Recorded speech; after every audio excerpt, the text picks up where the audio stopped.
Hello everyone, అందరికీ నమస్తే. ఈరోజు వీడియోలో నేను ఉల్లిపాయ పొట్టుతోటి ఇంకా అరటి తొక్కలతోటి ఎరువునైతే ప్రిపేర్ చేస్తున్నాను. అదే అండి ఫర్టిలైజర్ని. చాలా సింపుల్గా మనం ఖర్చు లేకుండా ఈజీగా అయితే ప్రిపేర్ చేసుకోవచ్చు. ఇంకా ఇక్కడ మొక్కలకైతే నేను వాటర్ పోసి 1 డే అయింది. వాటర్ అయితే ఏం వేయలేదు. బచ్చలాకైతే మొత్తం అయితే పండిపోయినట్లు అయిపోయింది. ఇంకా అలాగే మల్లె చెట్టు, గులాబీ చెట్లు వీటన్నిటికి కూడా వేటికి అయితే వాటర్ అయితే వేయలేదు. గులాబీ చెట్టుకైతే ఒక చిన్న పువ్వు కూడా అయితే పూసింది. ఇంకా ఇక్కడ కొత్తిమీర, అలాగే పాలకూర, టమోటా, ఇంకా పుదీనా ఇవన్నీ అయితే వేసాం కదా, అన్నీ అయితే బాగున్నాయి. లాస్ట్ టైం అయితే కుండీలోకి మార్చినప్పుడు అయితే చూపించాను కదా, అప్పుడు అన్నీ పడిపోయినట్లుగా అలా ఉన్నాయి. ఇప్పుడైతే అన్నీ మంచిగా హెల్తీగానే ఉన్నాయి. ఇంకా ఇక్కడైతే సన్నజాజి చెట్టుని, వెల్లుల్లిని, అలాగే గులాబీ పువ్వుని, ఇంకా మన ఇంటి దగ్గర ఉన్నటువంటి మనీ ప్లాంట్ని, తులసమ్మని అన్నిటినీ అయితే చూపిస్తున్నాను. మన దగ్గర అయితే మొక్కలు తక్కువగానే ఉన్నాయి కాబట్టి తక్కువ మొత్తంలో అయితే ఈ ఫర్టిలైజర్ని రెడీ చేస్తున్నాను. ఒకవేళ పడి మీ దగ్గర ఎక్కువగా ఉంటే ఎక్కువ మొత్తంలో కూడా రెడీ చేసుకోవచ్చు. ఈ ఉల్లి పొట్టు, అరటి తొక్కలతో రెడీ చేసుకున్నటువంటి ఈ ఆర్గానిక్ ఫర్టిలైజర్ అయితే మనం నేలని సారవంతం చేయడంతో పాటు మొక్కల పువ్వులు కానీ అలాగే పండ్లు కానీ ఎక్కువగా వస్తాయి.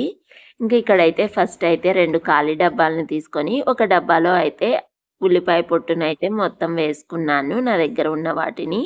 ఇంకా అలాగే ఇంకొక డబ్బాలో అయితే అరటి తొక్కలను అయితే ఇలాగ సీజర్తో కట్ చేసుకొని యాడ్ చేసుకుంటున్నాను. ఇలాగ 2 డబ్బాల్లో అయితే యాడ్ చేసుకున్న తర్వాత మనము దీనిలో వాటర్ని అయితే యాడ్ చేసుకోవాలి. ఇవి 2 మునిగేంత వరకు యాడ్ చేసుకుంటే సరిపోతుంది. ఇక్కడైతే నేను 3/4 భాగం వరకు అయితే వాటర్ని అయితే యాడ్ చేసుకుంటున్నాను. ఇలా యాడ్ చేసుకున్నాక మూత పెట్టేసి మనము వీటిని 24 గంటలు కానీ 48 గంటలు కానీ కదల్చకుండా పక్కన అయితే పెట్టేద్దాము. నేనైతే ఇక్కడ 24 గంటల తర్వాత మూత ఓపెన్ చేసి చూశాను. మన ఫర్టిలైజర్ అయితే రెడీ అయిపోయింది. ఇప్పుడు మనము వాటర్ని కూడా దీనికి యాడ్ చేసుకోవాలి.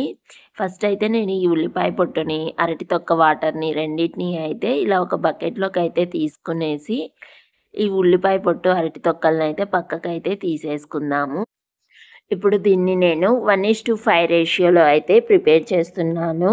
ఒక డబ్బా ఉల్లిపాయ తొక్కు వాటర్ తీసుకున్నాం కాబట్టి మనము 5 డబ్బాల వాటర్ని అయితే యాడ్ చేసుకోవాలి. అలాగే ఒక డబ్బా అరటి తొక్కు వాటర్ని తీసుకున్నాం కాబట్టి 5 డబ్బాల వాటర్ని అయితే యాడ్ చేసుకోవాలి. ఇలాగే మనమైతే దీన్ని ప్రిపేర్ చేసుకోవాలి.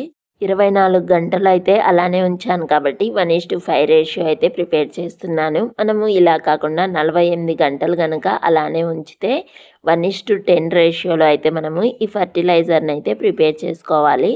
అంటే ఒక డబ్బా ఉల్లిపాయ తొక్కు వాటర్కి 10 డబ్బాల నార్మల్ వాటర్ని అయితే యాడ్ చేసుకోవాల్సి ఉంటుంది.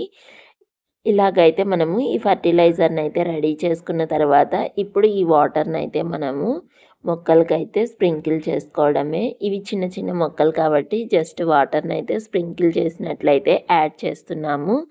ఈ వాటర్ అయితే మనము 24 అవర్స్ ఉంచాం కాబట్టి కుళ్ళిపోయినట్లుగా బ్యాక్టీరియా అదంతా వచ్చి ఏమీ ఉండదు.